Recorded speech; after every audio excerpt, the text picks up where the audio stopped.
오늘은 에베소서 4장 1절에서 3절 말씀을 가지고 공동체로 산다는 것이라는 제목으로 하나의 말씀을 함께 나누고자 합니다. 에베소서 4장 1절을 보면 이렇게 기록하고 있습니다. 그러므로 주 안에서 갇힌 내가 너희를 권하노니 너희가 부르심을 받은 일에 합당하게 행하여. 그래서 제가 설교 준비하면서 이 부르심에 합당한, 그래서 부르심에 대해서 설교 준비를 되게 많이 했거든요. 그런데 수요일날 우리 김수환 목사님께서 부르심에 대해서 굉장히 설명을 잘 해주셨어요. 그래서 하나님께서 이 부르심과 또 부르심에 합당한 삶에 대해서 우리 예수비전교회에 대해서 하고 싶은 말씀이 많으신가 보다. 왜냐하면 김수환 목사님하고 저하고 짠 게 아니거든요. 네, 서로 따로 본문 정하고 따로 제목 정하고. 네, 그래서 김수환 목사님은 출애굽 말씀을 가지고 말씀하셨고, 저는 신약에 있는 에베소서 말씀을 골랐는데 어쩌면 이렇게 딱 겹치는 말씀을 저는 딱 정해졌는지, 이게 성령 하나님의 합력하에 선을 이루시는 하나님의 뜻이 아닌가 싶습니다. 그래서 제가 설교 전반부를 굉장히 가벼운 마음으로 넘어갈 수 있게 됐습니다. 아주 짧게 간단히 얘기하겠습니다. 그래서 수요 예배 설교와 시리즈 설교라고 생각하셔도 아주 좋을 만큼 하나님께서 귀한 시간을 허락하신 것 같습니다. 자, 여러분, 부르심이 뭘까요? 부르심에 합당한 삶을 살라고 지금 바울이 에베소 교회 교인들에게 또 오늘날에 살아가는 우리에게 권면하고 있는데요. 이거는 구원받지 않은 사람들, 성도가 아닌 사람들에게 권면하는 것이 아니라 교회 안에 있는 복음을 듣고 그걸 결단하여서 예수 그리스도를 영접한 성도들에게 주어진 권면이잖아요. 그렇다면 너희가 부르심에 합당한 일에, 부르심을 받은 일에 합당하게 행하라. 이것은 무엇입니까? 바로 부르심이라는 이 단어를 찾아보니까 클레시스라는 단어고요. 이 단어의 뜻을 보니까 부르다, 칭하다, 이름 붙이다라는 뜻을 갖고 있습니다. 여러분, 자녀들을 이름 붙일 때 어떻게 이름을 붙이시나요? 개똥이 말똥이 이렇게 요즘은 안 짓잖아요. 그렇죠? 예전에도 개똥이 말똥이라고 이름 지었던 이유가 뭘까요? 어렸을 때 죽지 말라고. 그렇죠? 천한 이름을 붙이면 어렸을 때 죽음의 신이 안 데려간다고, 하찮게 여겨서 안 데려간다고 해가지고 어린아이들이 워낙 많이 죽었었기 때문에 그 아이를 어렸을 땐 그걸 부르다가 이제 좀 성인이 되면 이제 새로 이제 이름을 붙여주죠. 그러니까 아호라고 부르기도 하고. 그렇죠. 여러분의 자녀들의 이름을 붙일 때 아무 생각 없이 이름을 붙이는 분들은 굉장히 적습니다. 있긴 있는 것 같아요. 있긴 있는데 아주 적은 것 같아요. 우리 아이가 뱃속에서 10달 동안 있으면서 부모님들은요, 그 아이의 이름을 굉장히 고심하며 이름을 짓습니다. 게다가 우리나라 전통은요, 순우리말로 이름을 짓는 것도 있지만 또 한자어를 생각해 봐야 되잖아요.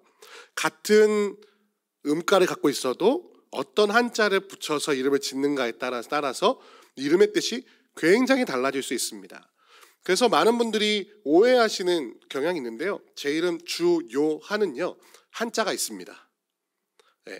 대부분 요한이라고 이름 지을 때에는 영어 이름이나 아니면 성경 인물이기 때문에 그냥 순우리말로 한글로 적는 경우가 많은데요. 제 이름은 요한에는 한자가 있어요. 근데 한자가 굉장히 복잡합니다. 왜냐하면 깃털 부수가 붙었기 때문에 하나 둘 셋 넷, 하나 둘 셋 넷, 8자가 기본으로 먹고 들어가거든요. 깃털자가 들어가기 때문에. 뜻이 뭐냐면요, 빛날 요자에 글 한자, 깃털 한자입니다. 깃털 한자가 왜 글의 의미를 갖고 있는, 옛날엔 깃털로 글씨를 썼기 때문에 그 깃털 한자가 글자 한자라고 해요. 그래서 아버님께서 저의 이름을 지으실 때 성경에 있는 가장 사랑받는 제자인 요한, 내 이름도 붙였지만 빛날요의 글 한자를 5편을 찾아가면서 이름을 붙여셔가지고 글로 빛나는 사람이 되어라 라는 이름으로, 그래서 학문으로 이름을 날리는 삶이 되길 바랬는데 목사가 됐네요. 그런데 비슷한 것 같아요. 왜냐하면 이 설교도 사실 글짓기하고 굉장히 비슷하거든요. 그렇죠? 그래서 글로 하나님의 영광을 빛내는 사람. 그래서 성을까지 하면 뭐죠? 주요한, 하나님의 주요한 말씀을 전하는 하나님의 나라의 주요한 인물이 되라 라는 그런 뜻으로 제 이름을 붙여주셨습니다. 여러분 좀 주요한 일을 하고 있는 것 같나요? 주요한이? 이처럼 사랑하는 아이의 이름을 붙일 때는 목적을 가지고 뜻을 품고 이렇게 내가 이 아이를 키우겠다는 포부도 담아서 이름을 짓습니다. 하나님께서 우리를 자녀로 삼으실 때도 똑같이 우리의 이름을 그렇게 붙이신다는 것입니다. 사랑하는 성도 여러분, 여러분에게 주어진 이름은 무엇입니까? 세상에 붙여진 이름 말고요, 하나님께서 여러분을 부르시고 뜻을 정하여 여러분을 구원에 이르도록 많은 사람들을 붙이시고 많은 사람들의 그 기도를 붙이시고 여러분의 삶을 바라보시며 여러분이 완성될 그때의 열매를 맺을 것을 바라보시며 여러분에게 이름 붙이신 그 이름은 무엇입니까? 바로 그것이 부르심을 받은 일입니다. 이것은 성도마다 각자 받은 이름이 다 다릅니다. 그것을 성경에서는 은사라고 말하기도 하고요, 직분이라고 말하기도 합니다. 첫째로 우리는 무엇으로 부르심 받았습니까? 우리는 하나님의 자녀로 부름을 받았습니다. 믿으십니까? 그렇다면 우리는 자녀다운 삶을 살고 있습니까? 또 두 번째로 우리는 무엇으로 부름 받았습니까? 예수 그리스도의 제자로 부름 받았습니다. 그렇다면 부르심에 합당한 일은 무엇일까요? 바로 제자의 삶을 사는 것이죠. 어떤 사람은 교사로, 어떤 사람은 목사로, 어떤 사람은 예언하는 자로, 어떤 사람은 섬기는 자로 각자의 부르심 받은 그 이름대의 뜻대로 하나님께서 부르심 때 택하신 그 이름대로 살아가는 것이 바로 부르심을 받은 일에 합당하게 행하는 것임을 기억하시는 여러분과 제가 되기를 주님의 이름으로 축원드립니다. 근데 이런 건 너무나 잘 알죠. 많이 들었습니다. 그런데 우리가 잊고 있는 부르심에 합당한 일이 한 가지 있다는 것을 오늘 사도 바울은 에베소서를 받고 있는 에베소 교회 사람들과 바로 이 말씀을 듣고 있는 오늘날 우리에게 전달하고 있다는 것입니다. 부르심에 대해서는 이제 더 얘기 안 해도 되겠죠? 수요일 말씀 들으시면 굉장히 자세하게 구원받은 백성들 부르심에 대해서 했으니까요. 우리 김수아 목사님 말씀 잘 들으시면 좋겠습니다. 알았죠? 네. 자, 우리가 무엇을 잊고 있습니까? 우리가 개인적으로는 하나님의 부르심에 합당한 삶에 대해서 많은 사람들이 얘기합니다. 타당성도 얘기하고요, 그렇게 살아가야 될 명분도 주고요, 그렇게 살아가라고 권면도 합니다.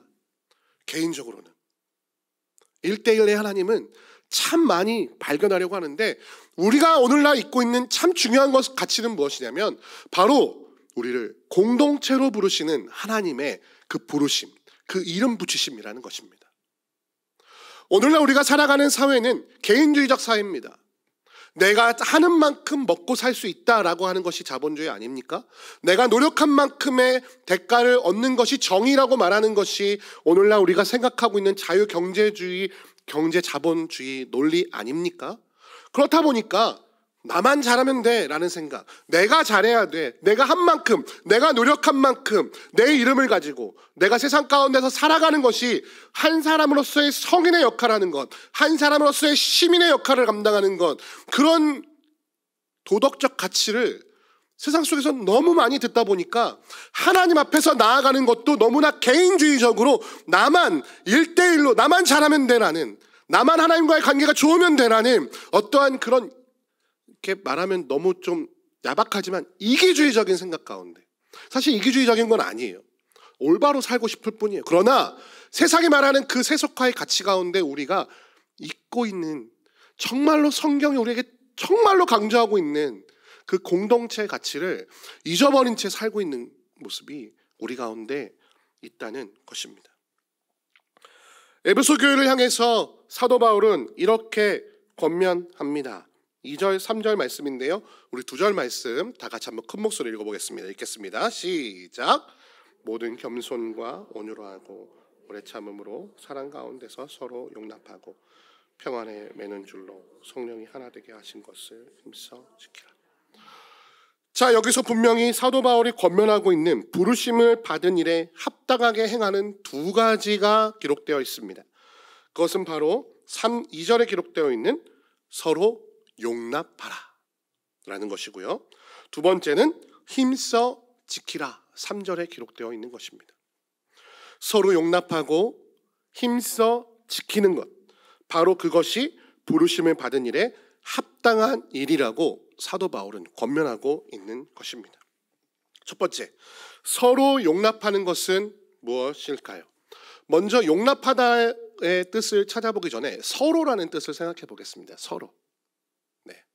제가 옛날부터 굉장히 좋아하던 단어가 있는데요. 그게 뭐냐면요, 서로 사랑이라는 단어입니다.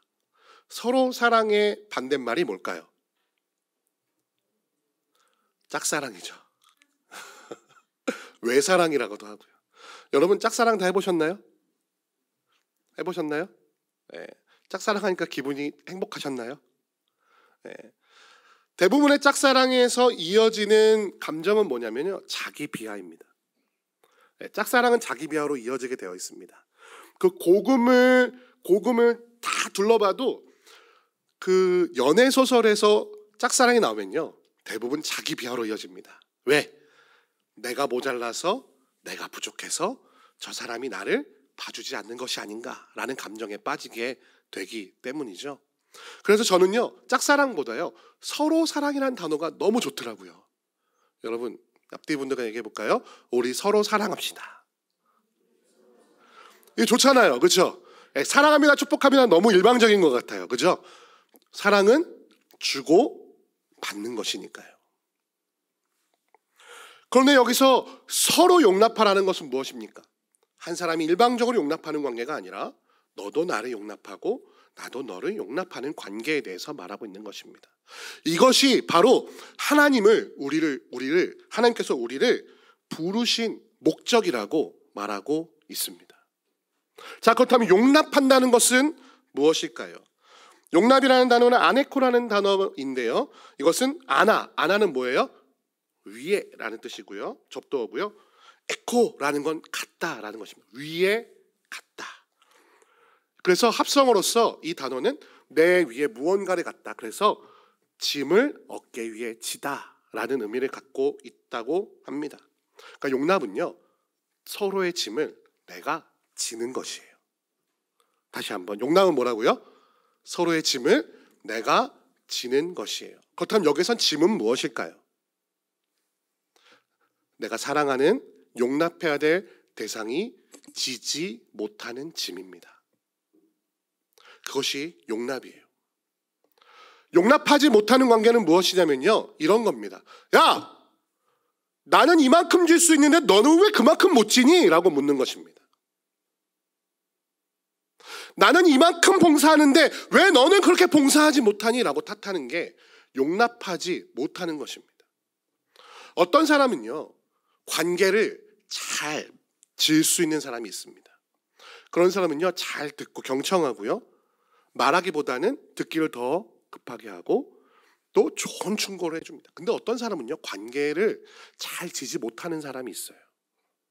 그렇다면 그 사람에게 우리는 어떻게 말합니까?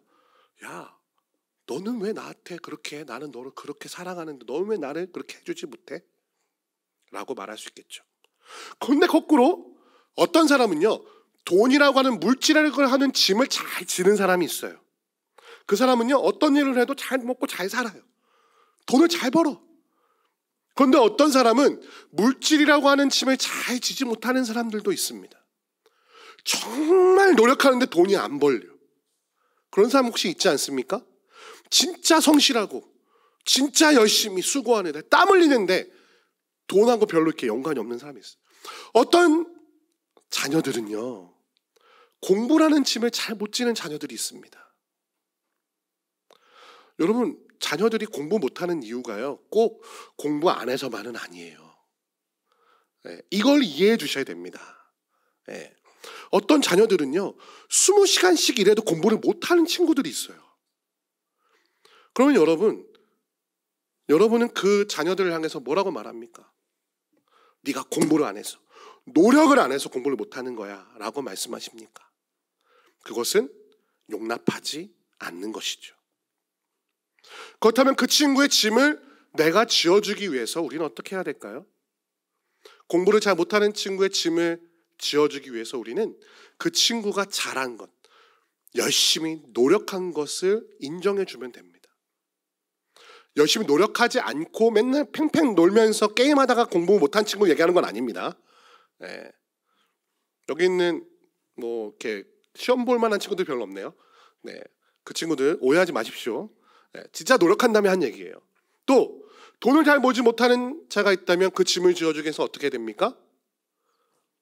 초대교회 성도들이 그랬던 것처럼 나의 물질을 나눌 수 있으면 됩니다. 그래서 그의 물질의 짐을 대신 지어주면 되는 것이죠. 이 용납의 대가가 있습니다. 누구시죠? 우리의 죄의 짐을 대신 져주신 예수 그리스도이십니다. 우리는 예수 그리스도께서 우리의 죄의 짐을 대신 져주지 않았다면 모두가 스스로의 죄의 짐을 지어 질 것을 지을 능력이 없어서 죽음으로 그 죄의 값을 치러야만 존재했다는 사실을 우리는 자꾸 까먹습니다. 그래서 지금 그 죄의 짐을 대신 져주신 예수님께서 너희 구원받은 자들아, 내가 십자가에서 너의 죄를 지어줬으니 너희도 서로의 짐을 지어주어라 라고 명령하고 계시다는 것이죠. 이것은 일방적인 관계가 아닙니다. 참아주는 관계도 아니에요. 서로가 서로를 돕고 사랑하는 관계라는 것입니다. 그것을 통해서 초대교회는 아름다운 공동체, 교회를 세워갔습니다. 우리 사도행전 연속 강해를 통하여서 그 초대교회의 아름다운 그 공동체의 모습이 어땠는지 우리는 다 들어 알고 있습니다. 기억하십니까? 그들이 나의 것으로 여기지 않고 다른 물질이 없는 자에게 기꺼이 내 집도 내 땅도 다 팔아서 사도들의 앞에 내어놓은 이유가 무엇입니까? 그것은 바로 그것이 내 것이 아니라 이 짐이 돈이라고 하는 물질이라고 하는 짐을 먹을 것을 지지 못하는 그 자들의 짐을 내가 대신 지어준다는 공동체 의식, 사랑의 의식이 있었기 때문에 그런 행동이 가능했다는 것이죠. 오늘날 우리는 서로의 짐을 지어주기를 바쁘게 하고 있습니까? 아니면 자신의 마땅한 짐을 지지 못하는 자들의 손가락질하며 채찍질하고 있습니까? 하다못해 예수님도요, 채찍질 당하신 이후에 너무 육체가 연약해지셔가지고요, 자기 십자가를 지고 골고다 언덕을 올라가시는데 자꾸 넘어지는 거예요. 그래서 누가 그 십자가를 대신 집니까? 아리마대 요셉이 대신 그 십자가를 지어주지요. 사랑하는 성도 여러분, 서로 용납하시는, 서로의 짐을 대신 지어주며 사랑하고 용서하는 공동체를 위하여 예수께서 우리를 부르셨다는 사실을 기억하시는 여러분과 제가 되기를 주님의 이름으로 축원드립니다. 또 그 다음에 무엇입니까? 바로 3절에 기록되고 있는데요, 하나 되게 하신 것을 어떻게 하라고요? 힘써 지키라 라고 말하고 있습니다. 지키라고 하는 것은 무엇입니까? 무엇이 무너지거나 넘어지거나 아니면 어떻게 쓰러지거나 사라질 위기에 있는 것들을 어떻게 하라고요? 계속해서 존속하거나 유지될 수 있도록 지키는 것을 말합니다. 근데 그냥 지키라고 성경은 말하고 있지 않고요, 힘써 지키라라고 말하고 있습니다. 뭐라고요? 힘써 지키라. 뭐라고요? 별로 이렇게 목소리가 힘써 말하고 있는 것 같지 않은데, 다시 뭐라고요? 힘써 지키라. 힘써 지킨다는 것은 무엇입니까? 그냥 조금의 노력을 들이는 게 아니고요, 최선을 다하는 겁니다. 뭐라고요? 최선을 다하는 겁니다. 저는요, 연예인들에 별로 관심이 없어요. 네, 그 아내가 맨날 누구 몰라? 그러면 누군데? 맨날 물어보거든요. 요즘 청년들이 뭐 아이돌 얘기하면 하나도 몰라요. 근데 노래는 맨날 이렇게 길거리에서 많이 나오니까 익숙한데, 그게 걔네 노래였어? 막 이런 얘기 하거든요. 그래서 청년사를 계속 할 수 있을지 모르겠습니다. 이렇게 점점 아저씨가 돼가지고. 네. 별로 관심이 없는데요, 제가 되게 눈여겨보는 연예인이 한 명 있습니다. 그 사람 이제 이름이 뭐냐면 유재석 씨예요. 네, 여러분 유재석 씨 좋아하십니까? 네, 사실 유재석 씨의 다른 말보다 인터뷰 때 했던, 또 옛날 무한도전에서 했던 그 한마디 때문에 유재석 씨가 확 제 마음에 들어왔어요. 그게 무슨 얘기냐면요, 자신이 지금 최고의 위치에, 그때도 최고의 위치에 있었는데 지금도 아직도 유지하고 있잖아요. 내가 최고의 위치에 오르자 마음이 불안하대요. 언젠가라도 내가 뒤처질 수 있다라는 걸 인정한답니다. 그래서 자기가 무명했을 때 너무나 노력한 거에 대해서 얘기하는 거예요. 그런데 유재석 씨가 이런 말을 했어요. 최선을 다하는 거 가지고는 안 되더라. 그러니까 남들 하는 만큼, 남들이 깨어 노력하는 만큼, 그만큼 노력해서는 안 되더라. 그래서 무슨 단어를 사용하냐면요, 혼신이라는 단어를 얘기했습니다. 혼신. 뭐라고요? 혼신. 최선을 해서는 안 되고 혼신, 그거보다 더 노력해야 된다는 거예요. 노력이라고 할 만큼의 단어를 사용하려면 남들 다 하는 만큼, 남들 다 먹고, 남들 다 놀고, 남들 다 누리는 만큼 누리면서 노력했다고 말하는 것이 아니라 그것보다 더한 혼신의 힘을 다해야 노력한 것이라고 말할 수 있다라고 말하는 것에 제 마음이 굉장히 흔들렸어요. 그래서 그 다음에 그의 삶의 열매를 봤는데요. 개그맨의 삶의 열매를 봤는데, 그분이 왜 크리스찬이 아닌 거 참 안타까운데, 네, 주님 만났으면 좋겠습니다. 누군가 복음을 전해주시겠죠, 그죠? 기도한다면. 유재석 씨가요, 방송을 하고 싶어서 술, 담배 안 합니다. 아시죠? 담배 끄는 거 아시죠? 또 방송에서 맛있게 먹으려고 평소에 면을 먹지 않는다고 합니다.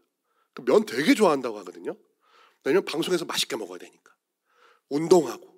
그래서 운동하는 거 좋아하니까 운동하는 거가 세상 싫대요. 그런데 요즘 러닝맨 이런, 좀 실명을 얘기해서 죄송한데, 네, 러닝맨 이런 데서 조금 뛰고 추격전 할 때 체력이 딸려서 못 찍겠다는, 재밌게. 그래서 운동을 한다는 거예요. 사랑하는 성도 여러분, 연예인도 자신이 맡겨진 그 사명과 소명을 다하기 위해 나의 것을 포기하고 소명, 그 자기에게 주어진 일에 최선을 다하기 위해서 그냥 노력하는 게 아니라 혼신의 힘을 다하는데, 우리에게 맡겨진 예수 그리스도의 보혈로 말미암아 구원받은 우리에게 뜻하신 바 하나님의 뜻을 이루기 위하여 우리는 얼마나 노력을 하고 있습니까? 근데 그 노력이 무엇이냐면요, 바로 3절의 말씀이 이렇게 하고 있어요. 평안에 매는 줄로 성령이 하나 되게 하신 것을 뭐라? 힘써 지키라. 하나 되게 하신 것을 힘써 지키래요. 하나 되게 하신 것이 무엇입니까? 바로 공동체 아니겠습니까? 하나 되게 하는 것을 힘써 지켜야 됩니다. 할렐루야. 하나 되게 하신 것을 힘써 지켜야 돼요. 여러분이 어떤 모임을 만들어 보셨는지 모르겠습니다. 동아리나 독서 토론이나 뭐 이런 모임을 만들면요, 대부분의 사람들이 적극적으로 임하지 않습니다. 그렇죠. 대부분의 사람들이 이 모임에 대해서 적극적인 마음을 취하지 않아요. 그런데 소수의 관심자, 소수의 창립자들은요, 혼신의 힘을 다해 그 모임을 힘써 지켜나갑니다. 왜? 그 모임을 만든 이유가 있기 때문이에요. 그런 사람들은요, 어떻게 하면요, 권합니다. 우리 모임에 와볼래? 또 모임에 온 사람들을 챙깁니다. 처음 왔는데 어땠어? 혹은 밥을 먹거나 차를 마시거나 대화를 나눌 때마다 계속해서 모임에 대해서 권합니다. 우리 모임 한번 와볼래? 너무 좋아. 우리 모임에 와볼래? 이런 일들이 있어, 이런 역사들이 있어, 이런 것들이 있어. 그래서 제가 2다리 건너 전해드린 거지만, 어떤 모임에 가면요, 운동 모임에 가면요, 그렇게 교회 같대요. 신입생들 엄청 잘 챙겨주고, 아주 새신자 챙기는 거죠. 거기에 성도의 교제가 있대요. 하나님만 없고. 네. 우리 그 얘기 예시로 들으셨죠? 네. 사랑하는 성도 여러분, 여러분은 여러분의 그 공동체를 힘써 지키고 있습니까? 여러분의 공동체를 지켜나가기 위하여 어떤 노력을 기울이고 계십니까? 오늘날의 풍토 중에 굉장히 제가 좋지 않게 생각하는 풍토가 뭐냐면요, 잘 되어 있는 곳에 가서 누리고자 하는 욕망이에요. 뭐라고요? 잘 되어 있는 곳에 가서 누리고자 하는 욕망입니다. 무슨 얘기냐면요, 사람들이 완벽한 공동체를 찾아서 돌아다녀요. 우리 교인들 중에서도 그런 분들이 많이 있습니다. 내가 기존에 있었던 공동체가 마음에 안 들어서 뛰쳐나간 다음에요, 여러 공동체들을 둘러봅니다. 그래서 평가를 매겨요. 여기는 찬양은 좋은데 말씀이 별로고, 저기는 말씀은 좋은데 시설이 별로고, 저기는 다 좋은데 목사님이 별로 못생겼고 저기는 다 좋은데 사람이 너무 적어서 내가 봉사해야 될 것 같아서 부담스러워. 그 대부분의 사람들이 어디로 가냐면요, 익명성을 보장받을 수 있는 메가처치로 갑니다. 그리고 대부분 누군가한테 말하면 알아들을 만한 프랜차이즈를 찾아가요. 땡땡땡의 교회, 땡땡땡 교회 많잖아요. 내가 말만 하면 거기 다녀? 라고 할 만한 좋은 교회들. 근데 그 교회가 정말 좋은지는 뭐 안 다녀봐서 모르겠습니다만 좋겠죠, 그죠? 근데 그 사람들이 누리고자 하는 것은 무엇이냐면요, 누군가가 헌신적으로 혼신의 힘을 다하여 그 공동체를 위하여 힘써 노력하여 만들어놓은 공동체에 쏙 들어가서 남들의 그 힘써 지킴을 통하여 세워진, 누군가의 기도로, 누군가의 피땀으로, 누군가의 눈물로 세워진 그 공동체에 가서 그 좋은 것들을 누리기만 원한다는 것입니다. 하나님이 그것을 위하여 우리를 부르셨을까요? 그렇지 않습니다. 그 공동체를 누가 세우셨다고 지금 말하고 있습니까? 3절 말씀에 성령이 하나 되게 하신 것. 할렐루야. 누가요? 성령이 하나 되게 하신 것. 성령 하나님은 늘 무엇에 관심을 갖고 계십니까? 늘 영혼, 구원에 관심을 갖고 계심을 기억하시는 여러분과 제가 되기를 주님의 이름으로 축원드립니다. 그렇다면 그 공동체에 가서 우리가 무엇을 해야 됩니까? 영혼을 살리고 그 공동체 안에서 그 영혼이 자리 잡아 다시 한번 영혼을 살리는 존재가 되도록 힘써 노력해야 된다는 사실이 있고, 다른 영혼들이 받아야 될 그 관심과 다른 영혼들이 받아야 될 그 사랑들, 그 영양분들을 나의 신앙을 지키기 위해, 내가 기분 좋기 위해, 내가 은혜 받기 위해 다른 사람들 것을 빼앗고 있는 그런 공동체를 누리는 자들이 있기에 한국교회의 능력이 사라지고 있는 것이 아닌가 싶은 마음이 우리 한국교회를 돌아볼 때마다 있지 않습니까? 크기는 커져가지만 능력이 없는 교회들, 숫자는 늘어져 가지만 복음을 전하는 자들은 없는 교회들, 그거 보고 뭐라고 하는 줄 알아요? 수평이동이라고 합니다. 수평이동.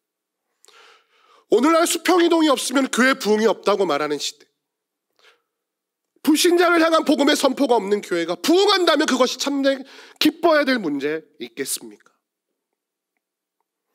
사랑하는 성도 여러분, 우리가 부르심을 받은 일에 합당하게 하는 것은 무엇이냐면요, 여러분에게 주어진 그 공동체, 거기서 눈물 흘리고 피 흘리고 땀 흘리고 기도하며 그 공동체를 위해 힘써 지켜내는 것임을 기억하시는 여러분과 제가 되기를 주님의 이름으로 축원드립니다. 여러분이 지켜야 나가야 돼, 힘써 지켜놔야 돼. 첫 번째 공동체가 어디입니까? 바로 가정 아니겠습니까? 여러분의 남편, 여러분의 아내 아니겠습니까? 여러분의 자녀 아니겠습니까? 교회뿐만 아니라 여러분의 직장도, 여러분의 학교도 하나님께서 여러분에게 허락하신 그 공동체를 지키기 위해 힘써 일하시는 여러분과 제가 되기를 주님의 이름으로 축원드립니다. 사랑하는 성도 여러분, 완벽한 공동체는 이 세상에 존재하지 않습니다. 완벽한 공동체는 없고요, 온전해져 가는 공동체만 있습니다. 우리 가정도요, 저 소설에 나오는 것 같은 완벽한 공동체는 없어요. 사도행전 말씀 보십시오. 초대교회가 그렇게 완전했던 것 같은데 바로 그 다음에 누가 나타나요? 아나니와 삽비라가 나와요. 그 좋은 공동체에서도. 그렇지 않습니까? 또 그 다음에 누가 나옵니까? 뭐 과부의 구제에 사랑이 빠졌다고 서로 원망하는 모습들. 오늘날의 교회하고 너무 다 비슷하지 않아요? 그러나 그것을 어떻게 온전하게 합니까? 말씀과 기도에 전념함으로, 할렐루야, 힘써 일함으로, 힘써 지킴으로 하나님의 공동체를 세워나가는 여러분과 제가 되기를 주님의 이름으로 축원드립니다. 누군가는 힘써 그 공동체를 지키고자 노력하고 있기에 그 공동체가 지금까지 이어지고 있는 거예요. 저는요, 한국 교회가 쓰러지지 않고 있는 그 가장 큰 원인에 한국 교회를 위해서 기도하는 성도들의 기도가 있다고 믿습니다. 사람들은 한국 교회 공동체가 완전히 무너져야 다시 살아날 수 있다고 말하지만 저는 그렇지 않다고 생각합니다. 한국 교회를 위해서 기도하고 있고 한국교회 공동체를 위해 기도하고 있는 그 성도들의 기도가 있기에, 그들이 힘써 일하고 있기에, 아무 노력도 기울이지 않으며 비난과 비판만 하고 있는 그들의 말보다 하나님께서 훨씬 더 강하게 일하시고 있다고 믿습니다. 그 기도의 사람들이 바로 내가, 우리 예수비전교회가 되기를 소망합니다. 한국교회를 살려내는 것, 다음 세대를 살려내는 것, 말로만 살려내는 것 말고 진짜로 힘써 지켜내는 것, 이 복음의 말씀을 믿지 않는 자들에게 전하여 교회를, 하나님의 교회를 흥왕하게 하는 것, 그것이 바로 우리가 부르심 받은 하나님의 뜻에 합당한 공동체를 지켜내는 일이라는 사실을 기억하시는 여러분과 제가 되기를 주님의 이름으로 축원드립니다. 우리 함께 찬양했으면 좋겠는데요, 저는 이 찬양이 처음 나왔을 때 가슴이 너무 뜨거워졌습니다. 그 가사를 보니까요, 우리에겐 소원이 하나 있네. 주님 다시 오실 그날까지 우리 가슴에 새긴 주의 십자가, 나의 교회를 사랑하게 하네. 저는 그때까지 교회를 사랑할 줄 모르는 사람이었습니다. 제가 이때 청년이었는데요, 저는 모교회가 너무 싫었어요. 그래서 그 청년들하고 늘 이런 대화를 나눴습니다. 너는 이번 주에 나갈래? 난 다음 주에 나갈게. 이런 얘기가 진짜 있었어요. 왜? 맨날 싸우는 교회였거든요. 그 한 안수 집사님의 투표가 부결되면서 다툼이 시작됐습니다. 왜냐면 한 표 차이, 거의 한 표, 두 표 차이로 떨어지셨거든요. 근데 이게 헌법 해석에 따라서 되기도 하고 안 되기도 막 하는 거예요. 근데 옆에서 이제 불만이 있던 분들이 자꾸만 바람을 넣는 거예요. 그러니까 처음에는 하나님의 뜻으로 받겠습니다라고 했던 그 집사님이 점차 막 고소하고 고발하고 막, 실제로 그때 저희 아버지 장로님이신데 부끄럽지만 저희 아버지가 그때 선거위원장이셨어요. 저희 아버지가 참 고난을 많이 당하셨습니다. 한 집사님한테 멱살 잡히기도 하고 예배 시간에 고난을 당하시기도 하고, 그런 일들이 모교회에 있었습니다. 그런 모습을 보면서 우리 교회는 안 된다, 우리 교회는 희망이 없다, 다른 교회 가자, 이런 이야기들 청년들이 무던히도 나눴습니다. 그런데요, 그 교회가 이제야 좀 정상화되고 있습니다. 할렐루야. 그것을 위해서 기도했던 성도들의 눈물이 있었습니다. 그것을 위해서 노력했던 목사님들의 말씀의 선포가 있었어요. 그래서 저는요, 부모님한테 늘 이렇게 말했습니다. 그 교회 빨리 떠나세요. 그 교회 빨리 도망치셔서 영혼 살아야 되지 않겠습니까? 목사가 그랬어요. 그런데 이제야 그 부모님의 선택을 이해합니다. 저희 아버지가 장로님이시고 어머니가 은퇴 전도사님이신데, 하나님의 교회를 지키는 자가 있어야 된다, 그리고 기도해야 된다. 저는 전혀 이해를 못했는데요, 이제야 말씀을 통해 이해합니다. 그 부모님의 그 선택이 얼마나 큰 신앙의 결단이었는지, 얼마나 공동체를 위해 애쓰는 부르심에 합당한 일이었는지. 사랑하는 성도, 눈에 보이는 것들의 마음을 빼앗기지 마십시오. 우리는 주의 십자가를 가슴에 새긴 부르심 받은 자들이기 때문입니다. 우리 찬양하며 오늘 말씀 기억하며 함께 나아가겠습니다.